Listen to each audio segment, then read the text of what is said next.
రెండవ రాశి వృషభ రాశి. వృషభ రాశి వారికి 2025 సంవత్సరం మార్చి నెల ఏ విధంగా ఉండబోతుందో గురువుగారి మాటల ద్వారా తెలుసుకుందాం. తులా వృషభయోర్భృగు. ఈ వృషభ రాశి అంటే తులా వృషభ రెండు రాశులకు కూడా శుక్రుడే అధిపతి. కానీ మనం ఇప్పుడు చెప్పుకుంటోంది 2025 సంవత్సరం మార్చి నెల రెండవ రాశి వృషభ రాశి. వృషభ రాశికి అధిపతి శుక్రుడు. ఈ శుక్రుడు వృషభ రాశిలో ఉన్నాడు. వృషభం అంటే ఎద్దు. ఎద్దురు ఆ ఎద్దు పైన వీపు మీద ఓ శివలింగం ఉంది. మరి ఈశ్వరుడు యొక్క వాహనం. అజామధ్యే ద్విజామధ్యే దంపత్యో గురు శిష్యయో అని నంది ఈశ్వరుల మధ్య, ఆవు దూడ మధ్య, భార్యాభర్తల మధ్య, గురువు శిష్యుల మధ్య పోతే అంత పాపం ఇంకోట్లేదు. కాబట్టి శృంగ మధ్య కొమ్ముల మధ్యగా ఈశ్వరుడు దర్శనం చేసుకోవాలి. ఈశ్వరుడు ఎవరు? ఐశ్వర్యాన్ని ఇచ్చేటువంటి వాడు.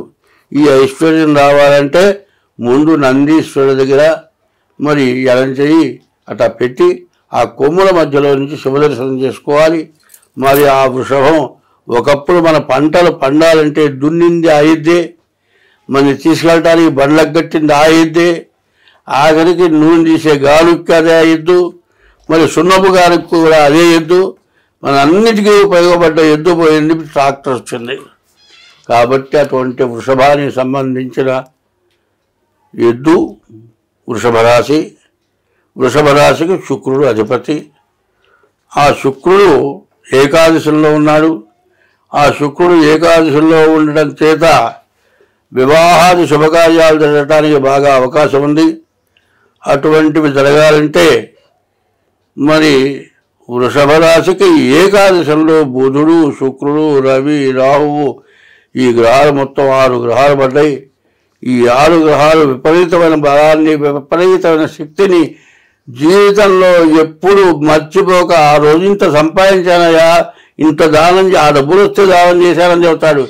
ఇవన్నీ ఎప్పుడో ఒకరోజు జరుగుతుంది. ఆ జరగబోయేది వృషభ రాశికి ఇప్పుడు మార్చి నెల 1 నుంచి ఆ నెల మొత్తం జరిగే రోజులు గోచారరీత్యా కనపడుతోంది. కాబట్టి ఈ గోచారరీత్యా కాకుండా బాగున్నప్పుడే మనం జాగ్రత్త చేసుకోవాలి. బియ్యం మంచి బియ్యం వచ్చినాయండి. కొంతమంది మా వాళ్ళలో కొంతమంది ఉన్నారు, ఆ బియ్యం దాచిపెట్టుకొని స్టోర్ బియ్యం వండుకు తింటారు. ఆ బియ్యం ఉండేప్పుడు పురుగులు పడిపోతాయి. ఆ మంచి బియ్యం తినాలంటే ఆ యోగం ఉండాలి. ఆ యోగం ఉండాలంటే అటువంటి యోగం వృషభ రాశికి పట్టింది. మంచి ఐశ్వర్యం అనుభవించే రోజులు వచ్చినాయి. కాబట్టి గోచారం కాదు, ఇక గ్రహచారం కూడా డేట్ ఆఫ్ బర్త్ ద్వారా జాతకం చూపించుకోండి. ప్రతి వాళ్ళు చూపించుకోక తప్పదు. ఈ సంవత్సరాలు 25, 26, 27 లోపల ఒక దెబ్బ కొట్టిందంటే మాత్రం మళ్ళీ కొన్ని సంవత్సరాల పాటు కోలుకోలేని పరిస్థితులు రాబోతున్నాయి. కాబట్టి ముందు జాగ్రత్త పడటం చాలా అవసరం.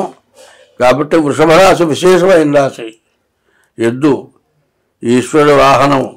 ఆ ఎద్దు వల్ల గోవు పుడుతుంది. గోవు మహాలక్ష్మి. వృషభం అంటే ఈశ్వరుడే, సాక్షాత్ పరమేశ్వరుడు. తర్వాత ఏకాదశి రుద్రులు 11 మంది.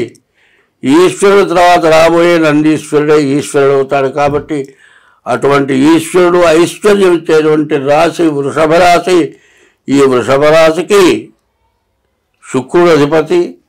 ఈ శుక్రుడు వల్ల వివాహాది శుభకార్యాలు జరగటానికి, వ్యాపారాలు బాగా సాగటానికి, చదువు బాగా రావటానికి, హస్త సాముద్రికంలో రవిరేఖ అంటే అది లేకపోతే వాడి చదువు లేదు, వాడి ఉద్యోగం లేదు, సంపాదన లేదు, వాడికి కీర్తి అనేది లేదు. శిరోరేఖని ఉంటుంది. ఆ శిరోరేఖ నీకు మంచి గొప్పతనం వచ్చినప్పుడే ఆ శిరోరేఖ ఉంటుంది.